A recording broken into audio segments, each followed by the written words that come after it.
ਲਓ ਜੀ ਇੱਧਰ ਲੱਗਦੀ ਆਪਣੀਆਂ ਰੋਡ ਨੂੰ ਪੈਲੀ ਸਿੱਧਾ ਪਲਾਟ ਆਉਂਦਾ ਇਹਨੂੰ ਉਹ ਉੱਥੋਂ ਤੱਕ, ਯਾਨੀ ਕਿ ਉਸ ਰੋਡ ਤੋਂ ਲੈ ਕੇ ਤੇ ਉਹ ਜਿੱਥੇ ਤੱਕ ਵਾਹੀ ਹੈ ਉੱਥੋਂ ਤੱਕ ਆਪਣੀ ਜ਼ਮੀਨ ਆਉਂਦੀ ਹੈ ਸਿੱਧੀ ਰੋਡ ਤੋਂ। ਤੇ ਹੁਣ ਚੱਲੇ ਇੱਧਰ ਢਾਰੀਆਂ ਨੂੰ। ਆ ਕਿਹਦੀ? ਆ ਤੁਹਾਡੀ ਪੈਲੀ। ਅੱਛਾ, ਜਿਹੜੀ ਮਾਮੇ ਕੋ ਠੇਕੇ ਤੇ। ਠੀਕ।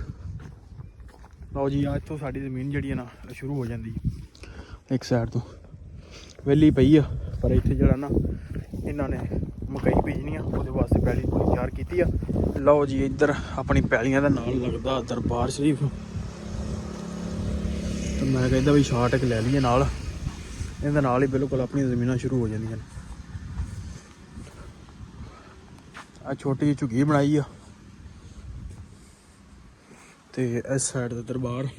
ਲਓ ਜੀ ਆ ਇਸ ਸਾਈਡ ਤੇ ਲੱਗਾ ਹੋਇਆ ਪੁਰਾਣਾ ਖੂਹ ਵਾਲਾ ਟੂਬਲ, ਵੇਖੋ ਜੀ ਬਾਵਾ ਡੂੰਘਾ ਜੀ ਹੈ, ਉਹ 30 ਫੁੱਟ 30-40 ਫੁੱਟ ਹੈ, 30-40 ਕੋਈ ਹੋਦੀ ਨਹੀਂ ਬਣੀ ਤੇ ਖੁੱਲਾ ਮਾਹੌਲ ਹੀ ਬਣਿਆ ਹੋਇਆ ਪੁਰਾਣਾ ਟੂਬਲ। ਚਲੋ ਬਹਿ ਕੇ ਵੇਖ ਲਈਏ। ਤੇ ਇਸ ਸਾਈਡ ਤੇ ਪੀਟਰ। ਓ ਜੀ ਇਧਰ ਸਟਾਰ ਸਾਹਿਬ, ਵਾਹ ਵਾਹ ਕੀ ਬਾਤ। ਸਟਾਰ ਸਾਹਿਬ ਕੀ ਹਾਲ ਚਾਲ ਹੈ? ਠੀਕ ਹੋ? ਠੀਕ, ਤੂੰ ਸੁਣਾ? ਸਟਾਰ ਹੈ ਕਿਹੜੇ ਕੰਮ ਲੱਗਾ? ਹੈ ਨਿੱਕੇ ਭਾਈ ਨਾਲ ਖੇਡਦਾ। ਨਿੱਕੇ ਭਾਈ ਨਾਲ ਖੇਡ, ਚੰਗਾ ਬੰਦਾ ਖੇਡ ਰਿਹਾ। ਆ ਖਾ ਰਿਹਾ ਵਾਹ, ਕੱਚੇ ਖਾਈ ਜਾ ਰਿਹਾ।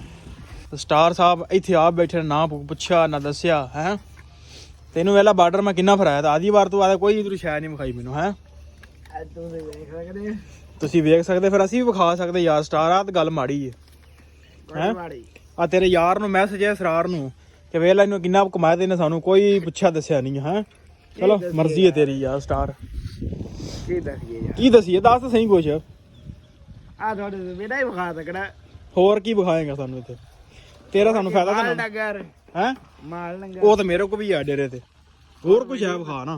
ਹੋਰ ਕੀ ਹੈ ਸਾਡੇ ਕੋਲ? ਚਲੋ ਮਰਜ਼ੀ ਹੈ ਸਟਾਰ ਤੇਰੀ, ਪਰ ਬੇਵਫਾਈ। अस्सलाम वालेकुम जी, की हाल चाल? उम्मीद करता कि ਤੁਸੀਂ ਸਾਰੇ ਵਧੀਆ ਹੋਗੇ ਜੀ। ਵੈਲਕਮ ਅੱਜ ਦੇ ਨਵੇਂ ਵਲੌਗ 'ਚ, ਅੱਜ ਦੀ ਨਵੀਂ ਵੀਡੀਓ ਵਿੱਚ। ਸੋ ਅੱਜ ਦੀ ਜਿਹੜੀ ਆਪਣੀ ਰੂਟੀਨ ਆ, 2-3 ਦਿਨ ਹੋ ਗਏ ਮੇਲੇ ਤੇ ਬਿਜ਼ੀ ਸੀ, ਠੀਕ ਹੈ। ਉਹ ਵਿਆਹ ਸ਼ਾਦੀਆਂ ਵੀ ਸਨ ਤੇ ਅੱਜ ਹੋਇਆ ਵਿਹਲੇ, ਜੁਮੇ ਦਾ ਦਿਨ ਆ ਤੇ ਜਿਹੜਾ ਨਾ ਅੱਜ ਅਸੀਂ ਨਿਕਲੇ ਆ ਕਿ ਵਿਜ਼ਿਟ ਕਰੀਏ ਆਪਣੀ ਜਿਹੜੀਆਂ ਜ਼ਮੀਨਾਂ ਨੇ ਇੱਥੇ, ਤੇ ਉਹ ਵੇਖਣ ਚੱਲੇ ਆ। ਵਾਹਵਾ ਅਰਸਾ ਹੀ ਹੋ ਗਿਆ ਸੀ ਇੱਧਰ ਆਏ ਨਹੀਂ ਆ। ਸੋ ਅੱਜ ਕਜ਼ਨ ਦੇ ਨਾਲ ਤੇ ਨਿਕਲੇ ਆ ਬਾਹਰ। ਰਾਤ ਹੋਈ ਸੀ ਬਾਰਿਸ਼ ਤੇ ਜਿਹੜਾ ਨਾ ਹੁਣ ਮੌਸਮ ਬਿਲਕੁਲ ਸਾਫ਼ ਹੋ ਗਿਆ, ਧੁੱਪ ਛੱਪ ਨਿਕਲੀ ਆ, ਤੁਸੀਂ ਵੇਖ ਸਕਦੇ ਹੋ। ਸੋ ਚੱਲੇ ਆ, ਚੱਲ ਕੇ ਆਪਦੀਆਂ ਜਿਹੜੀਆਂ ਜ਼ਮੀਨਾਂ ਨੇ ਉਹ ਵੇਖਦੇ ਆ ਕੀ ਸੂਰਤ ਹਾਲ ਹੈਗੀ ਆ, ਕਿਹੜੀ ਕਿਹੜੀ ਫਸਲਾਂ ਇੱਧਰ ਲੱਗੀਆਂ ਨੇ, ਤੇ ਜਿਹੜਾ ਵੀ ਰਿਵਿਊ ਆ ਉਹ ਤੁਹਾਡੇ ਨਾਲ ਅੱਜ ਤੇ ਸਾਰੀ ਦੀ ਰੂਟੀਨ ਜਿਹੜੀ ਹੈ ਨਾ ਜ਼ਮੀਨਾਂ ਦੀ ਇਹ ਸਾਰੀ ਸ਼ੇਅਰ ਕਰਾਂਗਾ। ਸੋ ਜੁੜ ਕੇ ਰਹਿਣਾ ਤੇ ਵਲੌਗ ਲਾਜ਼ਮੀ ਵੇਖਣਾ। ਇੱਧਰ ਲੱਗੇ ਨੇ ਮਟਰ, ਮਟਰ ਦੀ ਫਸਲ ਹੈ। ਆਪਣੇ ਇੱਕ ਵਾਰ ਚੁੱਕੇ ਗਏ ਮਟਰ, ਪਰ ਇੱਧਰ ਹਲੇ ਖਲੋਤੇ ਨੇ। ਲਾਗੇ ਇਲਾਕਾ ਬੜਾ ਅੱਗੇ ਸੀ, ਪਰ ਜਿਹੜਾ ਆਪਣੇ ਲਈ ਸਾਈਡ ਤੇ ਨਾ ਮਟਰ ਜਲਦੀ ਪੱਕ ਗਏ ਸੀ ਚਾਚੇ ਮਨਾਫ ਵਾਲੇ। ਤੇ ਇੱਧਰ ਕੀ ਐਵਰੇਜ ਆਉਂਦੀ?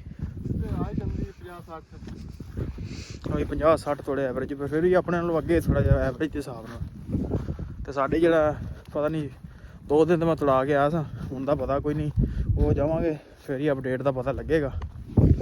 ਇੱਧਰ ਮਕਈਆਂ ਵੀ ਲੱਗ ਗਈਆਂ ਨੇ, ਪਰ ਆਪਣੇ ਵਾਲੀ ਸਾਈਡ ਤੇ ਉਧਰ ਬਾਰਡਰ ਵਾਲੀ ਸਾਈਡ ਤੇ ਮਕਈਆਂ ਨਹੀਂ ਲੱਗੀਆਂ। ਇੱਧਰ ਪਹਿਲੇ ਮਹੀਨੇ ਲੱਗ ਜਾਂਦੀਆਂ। ਤੇ ਇੱਧਰ ਇਹਨਾਂ ਦੇ ਮਟਰ ਵੇਖਣ ਚੱਲੇ ਕਜ਼ਨ ਉਹਨਾਂ ਦੇ, ਆਂਦਾ ਬਾਬਾ ਦਿਨ ਹੀ ਹੋ ਗਏ ਨੇ ਉੱਧਰ ਗਿਆ ਨਹੀਂ, ਤੇ ਅੱਜ ਜਿਹੜਾ ਨਾ ਮਟਰ ਆਪਾਂ ਵੇਖਣ ਚੱਲਦੇ ਆ। ਮੈਂ ਕਿਹਾ ਚਲੋ ਚੱਲਦੇ ਆ। ਉੱਧਰਲੀ ਸਾਈਡ ਤੇ ਲੱਗੇ ਨੇ, ਮੌਸਮ ਵੀ ਬਹੁਤ ਸੋਹਣਾ ਹੋ ਗਿਆ, ਕਣਕਾਂ ਲੱਗੀਆਂ ਨੇ ਇੱਧਰ ਟ੍ਰੇਲ ਤੇ। ਲਓ ਜੀ, ਜੇ ਪਿੰਡ ਆਈਏ ਤੇ ਗੰਨੇ ਨਾਲ ਚੂਪੀਏ, ਇਹ ਹੋ ਨਹੀਂ ਸਕਦਾ। ਗੰਨਾ ਤੋੜਿਆ ਇੱਥੋਂ ਤੇ ਹੁਣ ਆ ਗਏ ਮਟਰਾਂ ਦੇ ਵਿੱਚ। ਬੰਦਾ ਵਿਜ਼ਿਟ ਕਰ ਰਿਹਾ, ਪਰ ਮਟਰ 'ਚ ਯਾਰ ਗੰਦ ਹੀ ਬੜਾ।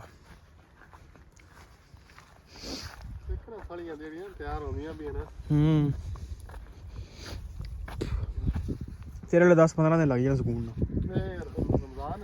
ਆਹੋ ਰੋਜ਼ਿਆਂ 'ਚ ਇੱਧਰ ਤਾਂ ਬਾਥੂ ਬੜਾ ਯਾਰ, ਸਾਡੇ ਵਾਲੀ ਸਾਈਡ ਤੇ ਬਾਥੂ ਲੱਭਦਾ ਹੀ ਨਹੀਂ। ਚੰਗਾ ਮਟਰ ਫੁੱਲ ਗੱਡੀ ਵੀ ਠੀਕ ਲੱਗੀ, ਚੰਗੀ ਲੱਗੀ। ਬਾਹਰ ਵਾਲ ਸਪਰੇਅ ਹੁੰਦੀ ਨਾ, ਸਫਾਈ ਹੁੰਦੀ ਤੇ ਹੋਰ ਸੋਹਣਾ ਬਣਨਾ ਸੀ ਕੰਮ।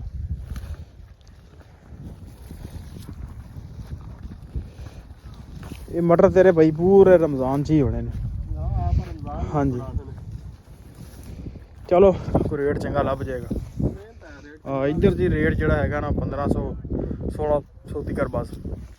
ਤੇ ਆਪਣੇ ਉਸ ਸਾਈਡ ਤੇ ਹੈਗਾ ਰੇਟ ਤਕਰੀਬਨ 2000 ਤੋਂ ਉੱਤੇ ਹੀ ਆ। ਇਹ ਜ਼ਮੀਨਾਂ ਨੂੰ ਹੋ ਕੇ ਤੇ ਇਹ ਰੋਡ ਜਾਂਦਾ ਸਿੱਧਾ ਜਨਾਬ ਸਾਹੀਵਾਲ, ਨੂਰ ਸ਼ਾਹ ਸਾਹੀਵਾਲ। ਤੇ ਇੱਧਰ ਜਾ ਰਿਹਾ ਜੀ ਫੈਸਲਾਬਾਦ ਨੂੰ। ਅਸੀਂ ਇਹਨਾਂ ਵਿੱਚ ਕਾਰ ਹੀ ਖੜੇ ਆ। ਇਸ ਸਾਈਡ ਨੂੰ ਫੈਸਲਾਬਾਦ ਤੇ ਪਿੱਛੇ ਸਾਡੇ ਸਾਹੀਵਾਲ। ਤੇ ਇਸ ਰੋਡ ਦੇ ਉੱਤੇ ਹੀ ਆਪਣੀਆਂ ਜ਼ਮੀਨਾਂ ਆ ਜਾਂਦੀਆਂ ਨੇ। ਤੇ ਤਕਰੀਬਨ ਹੈਗੀ ਆਪਣੀ ਇਹ ਕੋ ਸਵਾ 2 ਕਿੱਲੇ ਥਾਂ ਇੱਧਰ ਕਾੜੇ ਵਾਲੀ ਸਾਈਡ ਤੇ। ਲਓ ਜੀ ਆ ਇਸ ਸਾਈਡ ਤੇ ਲੱਗਾ ਹੋਇਆ ਪੁਰਾਣਾ ਖੂਹ ਵਾਲਾ ਟੂਬਲ, ਵੇਖੋ ਜੀ ਬਾਬਾ ਡੂੰਘਾ ਜੀ ਹੈ। ਉਹ 30 ਫੁੱਟ 30-40 ਫੁੱਟ ਹੈ। 30-40 ਕੋਈ ਹੋਦੀ ਨਹੀਂ ਬਣੀ ਤੇ ਖੁੱਲਾ ਮਾਹੌਲ ਹੀ ਬਣਿਆ ਹੋਇਆ ਪੁਰਾਣਾ ਟੂਬਲ। ਚਲੋ ਬੈਠਾ ਵੇਖ ਲਈਏ। ਤੇ ਇਸ ਸਾਈਡ ਤੇ ਪੀਟਰ ਵਾਲਾ ਹੀ ਹੈ ਨਾ। ਆਹ ਲੁਕਾ ਕੇ ਰੱਖਿਆ ਉਹਨਾਂ। ਲਓ ਜੀ ਇੱਧਰ ਆਪਣੀ ਪੈਲੀਆਂ ਦੇ ਨਾਲ ਲੱਗਦਾ ਦਰਬਾਰ ਸ਼ਰੀਫ। ਤੇ ਮੈਂ ਕਹਿੰਦਾ ਵੀ ਸ਼ਾਰਟ ਇੱਕ ਲੈ ਲਈਏ ਨਾਲ। ਇਹਦੇ ਨਾਲ ਹੀ ਬਿਲਕੁਲ ਆਪਣੀਆਂ ਜ਼ਮੀਨਾਂ ਸ਼ੁਰੂ ਹੋ ਜਾਂਦੀਆਂ ਨੇ। ਆ ਛੋਟੀ ਜਿਹੀ ਝੁੱਗੀ ਬਣਾਈ ਆ। ਤੇ ਇਸ ਸਾਈਡ ਤੇ ਦਰਬਾਰ ਨਾਂ ਕੀ ਬਾਬਾ ਸ਼ਾਬਲ ਦੀ। ਤੇ ਇਹਦੇ ਲਾਗੇ ਆਪਣੀ ਆਉਂਦੀ ਨਾ ਆਪਣੀ ਸਾਰੀ ਗਾੜੀ। ਹਾਂ ਇੱਧਰ ਸਾਡੀਆਂ ਜ਼ਮੀਨਾਂ ਆ ਜਾਂਦੀਆਂ ਨੇ ਆਪਦੀਆਂ। ਚਲੋ ਉੱਧਰ ਚੱਲਦੇ ਆ, ਚੱਲ ਕੇ ਆਪਣੀਆਂ ਜ਼ਮੀਨਾਂ ਵੀ ਵੇਖਦੇ। ਦਰਬਾਰ ਵਾਲੀ ਸਾਈਡ ਦਾ ਵਿਜ਼ਿਟ ਹੋ ਗਿਆ ਆਪਣਾ। ਤੇ ਇਹਨੂੰ ਚੱਲਦੇ ਆ ਜਿੱਧਰ ਆਪਣੀਆਂ ਜ਼ਮੀਨਾਂ ਨੇ। ਆ ਕਿਹਦੀ? ਤੁਹਾਡੀ ਪੈਲੀ। ਅੱਛਾ ਜਿਹੜੀ ਮਾਮੇ ਕੋ ਠੇਕੇ ਤੇ। ਠੀਕ। ਲਓ ਜੀ ਆ ਇੱਥੋਂ ਸਾਡੀ ਜ਼ਮੀਨ ਜਿਹੜੀ ਹੈ ਨਾ ਸ਼ੁਰੂ ਹੋ ਜਾਂਦੀ ਇੱਕ ਸਾਈਡ ਤੋਂ। ਵਿਹਲੀ ਪਈ ਆ ਪਰ ਇੱਥੇ ਜਿਹੜਾ ਨਾ ਇਹਨਾਂ ਨੇ ਮਕਈ ਬੀਜਣੀ ਆ, ਉਹਦੇ ਵਾਸਤੇ ਪੈਲੀ ਪੂਰੀ ਤਿਆਰ ਕੀਤੀ ਆ। ਪਰ ਬਾਰਿਸ਼ ਹੋ ਗਈ ਸੀ ਰਾਤ। ਤੇ ਅੱਗੇ ਵੇਖਦੇ ਆ ਕਿਤੇ ਪੈਲੀਆਂ ਹੈ ਆਪਣੀਆਂ। ਲਓ ਜੀ ਇੱਧਰ ਲੱਗਦੀ ਆਪਣੀਆਂ ਰੋਡ ਨੂੰ ਪੈਲੀ, ਸਿੱਧਾ ਪਲਾਟ ਆਉਂਦਾ ਇਹਨੂੰ ਉਹ ਉੱਥੋਂ ਤੱਕ। ਯਾਨੀ ਕਿ ਉਸ ਰੋਡ ਤੋਂ ਲੈ ਕੇ ਤੇ ਉਹ ਜਿੱਥੋਂ ਤੱਕ ਵਾਹੀ ਹੈ ਉੱਥੋਂ ਤੱਕ ਆਪਣੀ ਜ਼ਮੀਨ ਆਉਂਦੀ ਸਿੱਧੀ ਰੋਡ ਤੋਂ। ਤੇ ਹੁਣ ਚੱਲੇ ਇੱਧਰ ਢਾਰੀਆਂ ਨੂੰ। ਤੇ ਚਾਚਾ ਕੋ ਬੈਠਾ ਵੇਖਦੇ ਉੱਥੇ ਹੈ ਕਿ ਨਹੀਂ ਮੌਜੂਦ। ਚੱਲ ਕੇ ਉਹਨਾਂ ਨਾਲ ਗੱਪਸ਼ਪ ਲਾਉਂਦੇ ਆ ਜੇ ਹੋਇਆ ਤਾਂ, ਜੇ ਨਾ ਹੋਇਆ ਤਾਂ ਫਿਰ ਰਹਿਣ ਦਾਂਗੇ। ਉੱਧਰ ਢਾਰੀਆਂ ਆਪਣੀਆਂ ਬਣੀਆਂ ਨੇ, ਰਿਸ਼ਤੇਦਾਰ ਵੀ 3-4 ਘਰ ਉਸ ਸਾਈਡ ਤੇ ਬੈਠੇ ਨੇ ਰੋਡ ਦੇ ਉੱਤੇ। ਆਓ ਜੀ ਇੱਧਰ ਸਟਾਰ ਸਾਹਿਬ। ਵਾਹ ਵਾਹ ਕੀ ਬਾਤ। ਸਟਾਰ ਸਾਹਿਬ ਕੀ ਹਾਲ ਚਾਲ ਹੈ? ਠੀਕ ਹੋ? ਠੀਕ ਤੂੰ ਸੁਣਾ? ਸਟਾਰ ਹੈ ਕਿਹੜੇ ਕੰਮ ਲੱਗਾ? ਹੈ ਨਿੱਕੇ ਭਾਈ ਨਾਲ ਖੇਡ। ਚੰਗਾ ਬੰਦਾ ਖੇਡ ਰਿਹਾ। ਆ ਖਾ ਰਿਹਾ ਵਾਹ ਕੱਚੇ ਖਾਈ ਜਾ ਰਿਹਾ। ਸਟਾਰ ਨੂੰ ਮੈਂ ਘੁਮਾਇਆ ਸੀ ਬਾਰਡਰ। ਸਟਾਰ ਸਾਹਿਬ ਇੱਥੇ ਆਪ ਬੈਠੇ, ਨਾ ਪੁੱਛਿਆ ਨਾ ਦੱਸਿਆ। ਹੈ ਤੈਨੂੰ ਵੇਲਾ ਬਾਰਡਰ ਮੈਂ ਕਿੰਨਾ ਫਰਾਇਆ ਤਾਂ ਆਦੀ ਵਾਰ ਤੂੰ ਆਦਾ ਕੋਈ ਤੂੰ ਸ਼ਾਇਦ ਨਹੀਂ ਵਿਖਾਈ ਮੈਨੂੰ। ਹੈ ਤੁਸੀਂ ਵੇਖ ਸਕਦੇ, ਫਿਰ ਅਸੀਂ ਵੀ ਵਿਖਾ ਸਕਦੇ ਯਾਰ। ਸਟਾਰ ਆ ਤਾਂ ਗੱਲ ਮਾੜੀ ਹੈ। ਆ ਤੇਰੇ ਯਾਰ ਨੂੰ ਮੈਸੇਜ ਹੈ ਸਰਾਰ ਨੂੰ ਕਿ ਵੇਲਾ ਇਹਨੂੰ ਕਿੰਨਾ ਕਮਾਇਆ ਤੇ ਇਹਨੇ ਸਾਨੂੰ ਕੋਈ ਪੁੱਛਿਆ ਦੱਸਿਆ ਨਹੀਂ ਹੈ। ਚਲੋ ਮਰਜ਼ੀ ਹੈ ਤੇਰੀ ਯਾਰ। ਸਟਾਰ ਕੀ ਦਸੀਏ ਦੱਸ ਤਾਂ ਸਹੀ ਕੁਛ। ਹੋਰ ਕੀ ਵਿਖਾਏਗਾ ਸਾਨੂੰ ਇੱਥੇ? ਤੇਰਾ ਸਾਨੂੰ ਫਾਇਦਾ ਹੈ। ਉਹ ਤਾਂ ਮੇਰੇ ਕੋ ਵੀ ਆ ਡੇਰੇ ਤੇ। ਹੋਰ ਕੁਛ ਹੈ ਵਿਖਾ ਨਾ। ਹੋਰ ਕੀ ਸਾਡੇ ਕੋਲ? ਚਲੋ ਮਰਜ਼ੀ ਹੈ ਸਟਾਰ ਤੇਰੀ ਪਰ ਬੇਵਫਾਈ। ਲਓ ਜੀ ਵੀਡੀਓ ਕਰਦੇ ਇੱਥੇ ਐਂਡ। ਉਮੀਦ ਕਰਦਾ ਵੀਡੀਓ ਤੁਹਾਨੂੰ ਅੱਜ ਦੀ ਚੰਗੀ ਲੱਗੀ ਹੋਏਗੀ। ਜੇ ਚੰਗੀ ਲੱਗੀ ਹੋਵੇ ਤਾਂ ਚੈਨਲ ਨੂੰ ਕਰ ਲਓ ਸਬਸਕ੍ਰਾਈਬ, ਵੀਡੀਓ ਨੂੰ ਕਰ ਦਿਓ ਲਾਈਕ। ਆਪਾਂ ਮਿਲਦੇ ਕੱਲ੍ਹ ਇੱਕ ਨਵੇਂ ਵਲੌਗ 'ਚ।